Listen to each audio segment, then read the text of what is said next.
Scott Tailford. Hey. What is the most overlooked video game right now? Now I love, and to be honest, I can talk about it now because it's after the embargo. I love Legend of Zelda Tears of the Kingdom. I love Legend of Zelda Breath of the Wild. Both those games are phenomenal. Breath of the Wild back in 2017 when that game first came out, I feel like kicked off a whole genre, like a whole version of open world games that were way more about discovery and verticality and climbing and crafting systems and a general feeling of serenity to when you were going around those open spaces. And it's not until you play a game that captures it really well that you realize how much of a feel Breath of the Wild had. I'll point to the likes of Immortals Phoenix Rising. I know that's an Ubisoft collectathon game, but there's a lot of Breath of the Wild in there. And I want to shout out a game called Chia, just spelled T-C-H-I-A, which is another Breath of the Wild alike, you might say, where you play as a little girl called Chia, and she's just trying to save her family. Someone gets abducted, and you're just figuring out all these different ways of getting around New Caledonia. It's very, very culturally enforced. There's lots of food, there's lots of callbacks to the music, there's lots of instrumentation and stuff in there. I absolutely love the sense of place in this game. It reminds me a lot of Alba, A Wildlife Adventure, which was a game that kind of did a similar kind of idea a couple of years ago. But either way, Chia's whole game mechanic is way more supernatural and experimental than I thought it was going to be, where you can just warp into whatever you want. So if you want to put Chia's soul into like a mug or a toilet roll, or I don't know, how do you want to get around an island? Do you want to like put yourself inside like a knife and then ping it across an island? You can, don't worry about it. And so there are some enemies to get rid of. There's a whole supernatural element to it. There are sort of like demonic, they almost look like djinns, like sort of like floating ribbons that you need to take care of. And so one of the main mechanics is warping into something, aiming it at something, and pinging it towards them. So if you want to take out a bunch of evil djinns with a bunch of evil demonic mugs, then feel free. But yeah, I think it's really, really fun to play. You can jump up on palm trees and use them to catapult yourself around the land. There's a glider, because of course there is, because it's a Zelda thing. And it's just a really delightful little game that I barely even heard of, and it's on PlayStation Plus, Extra, and Premium tier. And I just think it is utterly overlooked because it's in amongst the Dead Space remake, Resident Evil 4, Zelda, etc., etc. And so I would highly recommend it if you like your Breath of the Wild and your Zeldas. And there's no way anyone's going to play it up against Tears of the Kingdom unless you're just not on Switch, I guess. Yeah, I would highly recommend it. So a little bit of Chia. If I said to you Ghostbusters video game, you'd no doubt think of the 2009 narrative, sort of Ghostbusters 3 story game. Fantastic title, by the way, loved it. But it's not the most recent game by any means. Spirits Unleashed came out about 6 months ago. Nobody's talking about it now, and nobody was talking about it when it came out either, unfortunately. And I think a reason behind that, perhaps, is that it's a 4v1 experience, and if there was ever time for that little subgenre, it's almost certainly passed by this point. But in terms of IPs that fit within it perfectly, Ghostbusters is ideal. It's always been about 4 people chasing down a singular ghost. And it works brilliantly from both sides. Playing as the ghost, I absolutely love. Instead of, tracking down and obviously killing, like you do in Dead by Daylight and a lot like Friday the 13th or whatever, you're haunting a location, you're possessing items, you're spooking civilians to raise your haunt meter to succeed. Whereas as the Ghostbusters, with equipment that feels heavy and like the actual thing, as much as you can get in a video game, hunting down the spooky player. It's good fun, and I think, I was really open-minded to it, of course, but a part of me was worried that it was really going to flop and the servers were going to be dead in 6 months, but we're still here, because the multiplayer portion of the 2009 game didn't stay online very long, and the re-release didn't even have the servers reopen. Whereas Spirits Unleashed, still getting support, still getting free updates, new ghost types, new maps, plenty of cosmetic stuff. The game's littered with references to Ghostbusters, both the films and the TV show, so if you're a fan of Ghostbusters, you'll enjoy that aspect as well, obviously. The voices of Dan Aykroyd are in there, and Ernie Hudson. It's, surprisingly little fun package. It's not the most amazing blow your mind game, but if you wanna throw a proton pack on or go and spook out some people around a museum as a little green blob, this is the game to do it in. Joe, what video game is being overlooked right here, right now? Well, a little while ago, I started getting into playing around with like work simulators. Games like Lawn Mowing Simulator and Power Wash Simulator. Games which should just be a little bit sort of zen and a bit silly. None of the big ones like Euro Truck Simulator or anything like that. I think they're all maybe a little bit impenetrable. But I heard about a game called Hard Space Shipbreaker. Granted, this game's been out fully for about a year now, but anyway, Hard Space Shipbreaker was, I gathered, a work simulator, but with a kind of sci-fi bent. The idea is that you are a shipbreaker, don't know where the hard space bit comes in. And your job is, dismantling derelict spacecraft in 0G. So, you're moving around with kind of laser cutters and eventually demolition charges and kind of electronic tethers to take apart first, starting out with little, tiny little Airbus type things, and then eventually moving on, more complex to these gigantic like freighters and huge mobile labs that have been out in the cosmos, and it's a really interesting game where you've really got to kind of work with the physics, and you got to make sure that when you're using your tethers, you don't pull anything towards you too hard, or it'll hit your visor and shatter it, which will obviously kill you, or don't put demolition charges near anything too dangerous or flammable, because that can blow you up, or make sure that you're depressurizing all the cabins correctly, otherwise again it'll all depressurize. Like that guy on the organ, and he's cranking everything at the same time. Yeah, it's got a bit of that going on, and that actually sounds quite terrifying and not very zen, but it actually,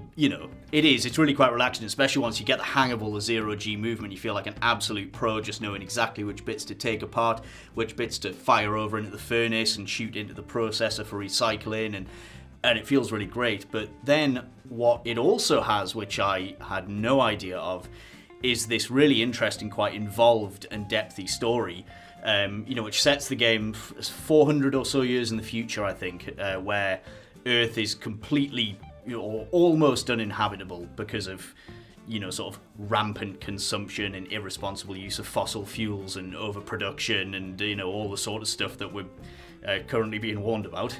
And you're up there taking on this new life as a shipbreaker, and for some reason you're in about $20 billion worth of debt. Jesus! Yeah, so all your pay is actually just paying off this debt which you owe to this huge corporation for some reason. But also the respawn system, if you get killed, it's actually got an in-universe explanation in that the company has the rights to your DNA, and they have copies of your DNA. And you're working for Disney. Yeah, practically. It's sort of somewhere between Disney and Wayland Yutani from Aliens. Wayland Disney. Honestly, yeah. And you're known as a spare. If you die, they just print another one of you and charge you for it, which is nightmarish. But then you've got characters who are starting to kind of agitate for unionization, and then as that happens, the company starts bringing in administrators to root out those who are secretly trying to unionize and kind of get a grasp on, a better life doing this extremely dangerous job. And, and it goes all the way into kind of strike breaking and, the importance of like industrial action and just what a difference that can make. So alongside the really nice kind of quite relaxed gameplay, there is this really great bit of storytelling, all told through kind of radio chatter between all your fellow shipbreakers.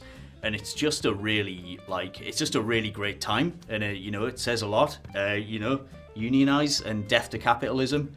Not the only anti-capitalist message in a work simulator, but probably the most powerful one. More powerful than a power washer.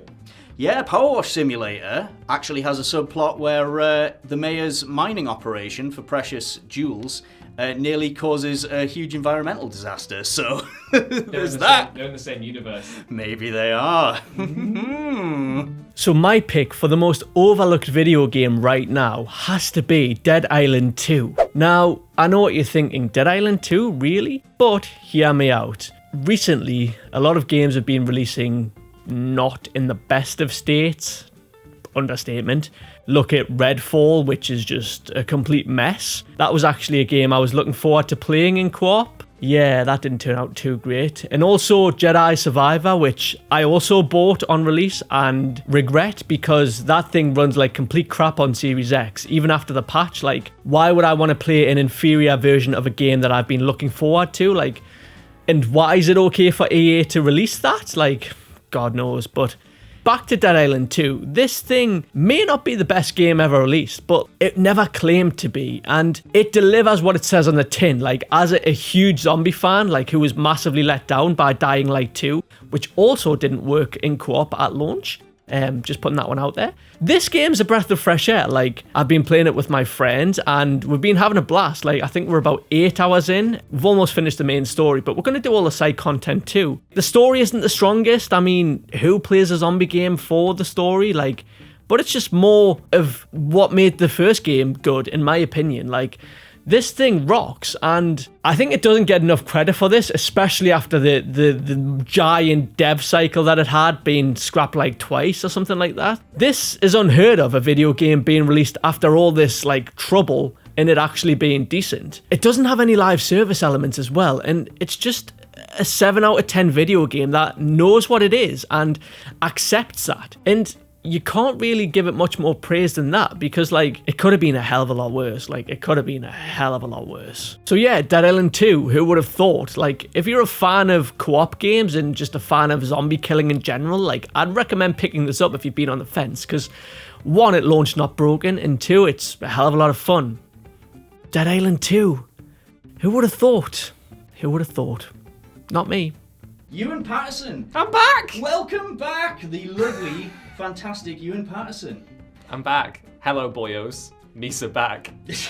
Have you got an overlooked game to talk about? I do. It's a game that came out a few years ago, so I'm already going to be annoying people, because the thing is, Joe, since I left and then came back, I hadn't really been playing that many games, and the one game that I have been playing a lot is Hell Let Loose, which is exactly my kind of historical nonsense, because whereas a lot of other World War II shooters over, you know, the last 10 years, not naming any names, but a lot of them have kind of shied away from the authenticity of the setting. So to be able to get a gun in like Call of Duty Vanguard that's like a full auto Lee Enfield with a laser sight scope or whatever. I'm like, if you're gonna play a game, if you're gonna set a game in World War II, just commit to the bit. Just commit to the bit. And Hell Let Loose commits to the bit. It is a fantastic game. The exact kind of first-person shooter that I have been dying for ages. 50 versus 50, massive battles recreated using satellite imagery and actual like historical documents that like relayed the the battles themselves. So you've got stuff like Omaha Beach, Utah, loads of D-Day operations. Then also they introduced the Eastern Front the other year. Now they're about to introduce the British update. So we're going to have North Africa and Operation Market Garden. And Hell Let Loose is just everything that I've wanted from a multiplayer game. It is, it was crowdfunded a while back, then it got bought out by Team 17, came to console, and the Worms guys. the level of detail in this thing is honestly stunning. Like, there is a little bit of jank to it, but that's part of the charm. And I have yet to come across a multiplayer community as chill as the Hell Let Loose community, because the game has such a weirdly difficult learning curve, because there's literally no tutorials or whatsoever. So when you come into a game, you might be walking for ages, forgetting that you could respawn at certain places or whatever. But the people there are happy to teach. You're happy to learn, most of them. And there are a lot of people as well that commit to the bit with like immersive voices and stuff. So maybe you've been shot. Maybe Jerry got the drop on you on when you're crawling off the Omaha Beach, and then you're just hearing procs chat in the distance, because the audio scales to distance as well. You'll hear a guy going,